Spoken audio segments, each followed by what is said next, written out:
Hello there, this is Eric from Finley Truck and RV, and I'll be doing a video walkthrough on 4118T, the 2016 Leisure Unity. Coming around here to the passenger side, you have your passenger entry door into the camper.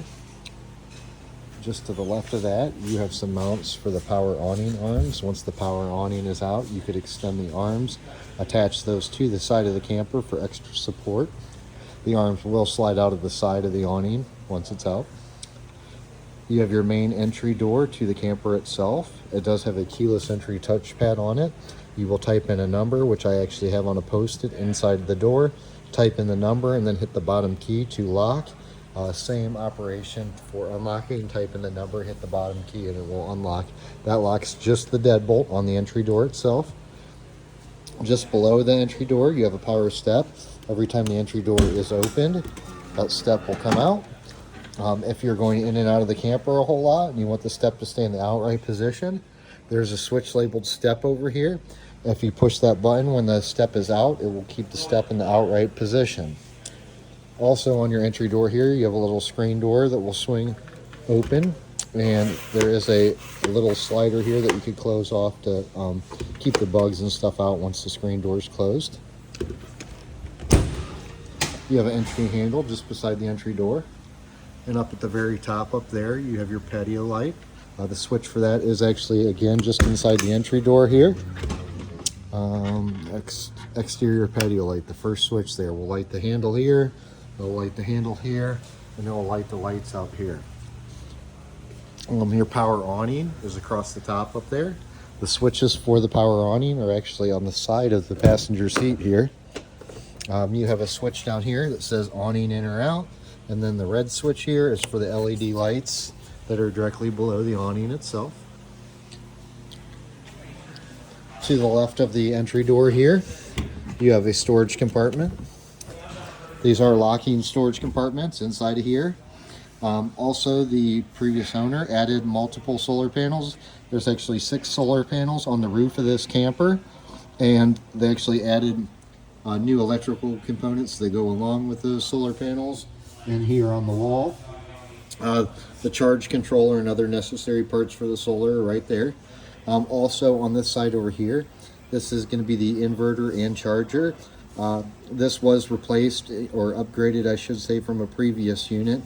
In order to turn the inverter side of this on, there's actually a switch over here on the side that you have to reach back and turn the inverter on. Now you can leave the inverter on, and when you plug in, it won't hurt anything. It will bypass the inverter and run on electricity.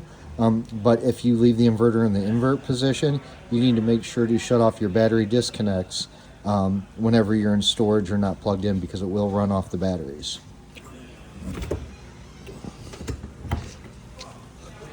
Just to the left of that compartment here, you have a couple 110 outlets on the outside. You have 2 little vents here on the top and bottom. What those are for is actually ventilation for the refrigerator, and it is an access point for service. If there's ever an issue with the refrigerator, instead of removing the whole refrigerator, we could remove this exterior panel and be able to see the modules and stuff and test out the refrigerator. To the left of the refrigerator is the furnace intake and exhaust. That is right there. Anytime the furnace is running, that will be blowing out hot air out of there. Just below that, another access panel here, and you have access to the generator. This is an Onan 3600 LP generator, so it runs on propane. In order to gain access to this, you could flip these levers to the side, pull out a little bit, and then lift up. You can gain access to the generator itself. Engine oil fill and dipstick is right here. There is a circuit breaker right here. You have a start-stop switch on the outside, and then engine air filter is just over here on the left. This generator has been serviced already, oil's been changed, filters have been checked, so there's really nothing to do to it other than use it until it's ready for its next service. Next compartment behind that is going to be a storage compartment. And directly above that, again, is also another storage compartment. Inside of here, you have your shore cord. There is a ladder extension for the rear ladder and an extension cord for the shore cord. Other than that, storage compartment here.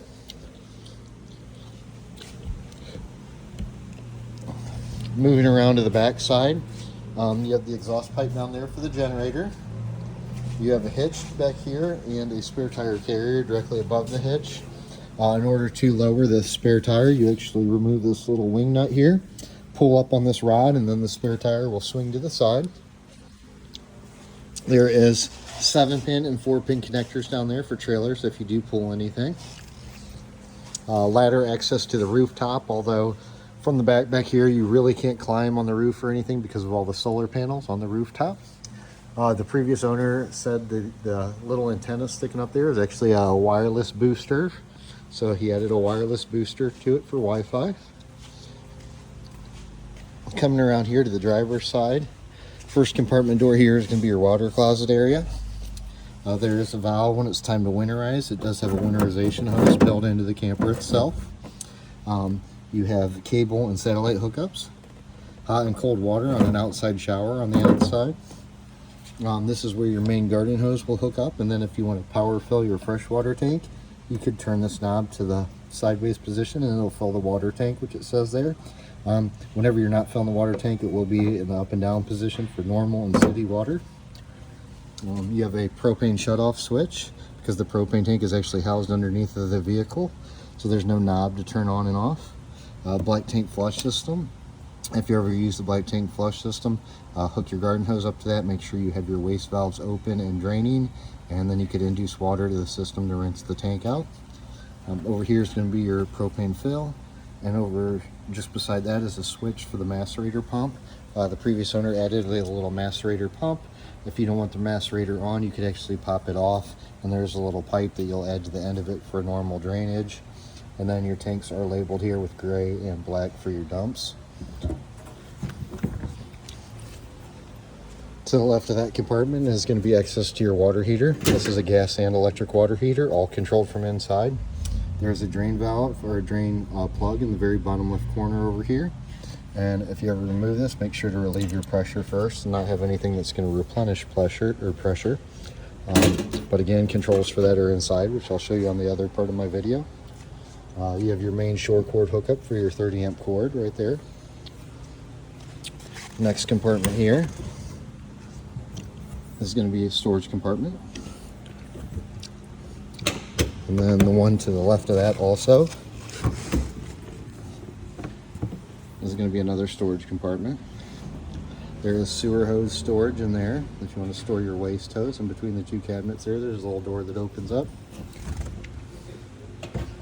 Also, one thing, it's kind of hard to see, hopefully I could get it here in the video, but the freshwater tank drain, you can see the little valve there at the back. If you twist that, that'll drain the freshwater tank. Will be a lot easier to get to when the slide out's in than with it out. Over your slide out, you got your slide out here, and on top of your slide out you have a slide out awning. That awning will extend and retract as the slide out is extended and retracted. Inside your entry door here to your driver's side, you have your main fuel tank fill. And then while I'm in here too, your hood release is just over here to the left. On your doors, you're going to have power windows, power mirrors, and then there's a little storage cubby and storage trays here. Same thing on the passenger side, you're going to have just your power windows and the storage cubbies. Underneath the hood, all filters have been checked, oil's been changed, so you're all serviced underneath of there. And that concludes my video on the exterior. I'll pick up on an interior video. Thank you.